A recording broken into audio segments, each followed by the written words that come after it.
সরকার BJP বিধায়ক রয়েছেন, তিনি মতুয়াদেরও একজন খুব গুরুত্বপূর্ণ ফেস। অসীমবাবু, রিপাবলিক বাংলায় কিশলয়ের অগ্নিবাণে স্বাগত। মমতা বন্দ্যোপাধ্যায় আজকে স্পেসিফিক্যালি তিনটে সম্প্রদায় বা আমি যাই বলেন না কেন সেই তিনটে কমিউনিটির নাম বলেছেন, সংখ্যালঘু, মতুয়া এবং রাজবংশী। বলছেন এদের নাম বাদ দিয়ে দেওয়া হচ্ছে। আপনারা কি চান এদের নাম বাদ দেওয়া হোক?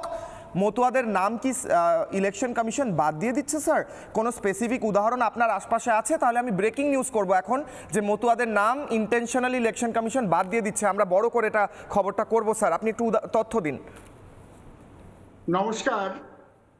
দেখুন, ইলেকশন কমিশন যেটা করছে এসআইআর এর মাধ্যমে, এখানে মতুয়া কিংবা উদ্বাস্তু তাদের ব্যাপারটা আলাদা। তারাও যারা ভারতীয় নাগরিক তারাই পাবে, আর যারা সত্যিকারে অবৈধ অনুপ্রবেশকারী তারা পাবে না। কিন্তু মতুয়া উদ্বাস্তু যারা হিন্দু তাদের অবৈধ অনুপ্রবেশকারী থেকে মুক্তি দেওয়া হয়েছে সিএএ করে।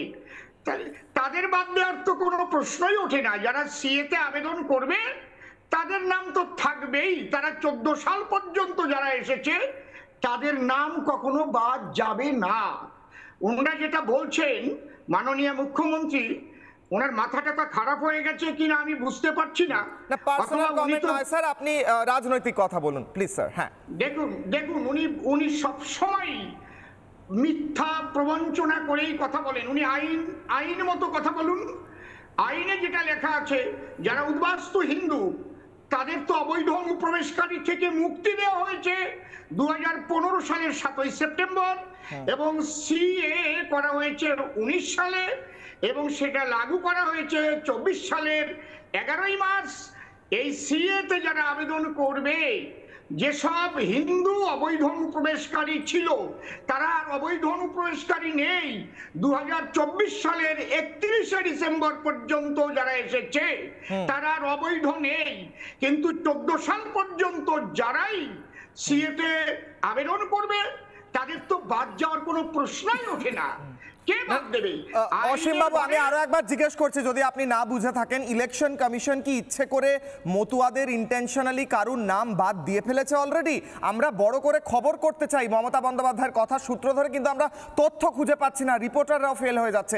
আমি তাই জন্য জিজ্ঞেস করছি সবার কাছে। একজন মতুয়াদের নাম ইন্টেনশনালি বাদ দিচ্ছেন না। আপনারা দেখতে পাবেন যে যখনই আমাদের যেটা খসড়া ভোটার লিস্ট বের হবে তার আগে কাদের নাম বাদ গেছে, কাদের নাম বাদ যাবে, এটা কিন্তু টানিয়ে দেওয়া হবে সমস্ত বুথে বুথে। সেখানে বেশ পরিষ্কারই দেখা যাবে যে ইন্টেনশনালি বাদ দেওয়ার কোনো প্রশ্নই ওঠে না। এখানে মুসলমান কেন এবং মতুয়া কেন, কারণ আমি ইন্টেনশনালি বাদ যাবে না। আমি আসি অসীমবাবু, আমি আবার আসবো, আপনার কাছে আসবো। নানা ধরনের কন্টেন্ট দেখার জন্য লাইক করুন, শেয়ার করুন আমাদের ফেসবুক পেজ, সাবস্ক্রাইব করুন আমাদের ইউটিউব চ্যানেল। পাশাপাশি অন্যান্য ব্রেকিং নিউজের জন্য অবশ্যই চোখ রাখুন রিপাবলিক বাংলায়।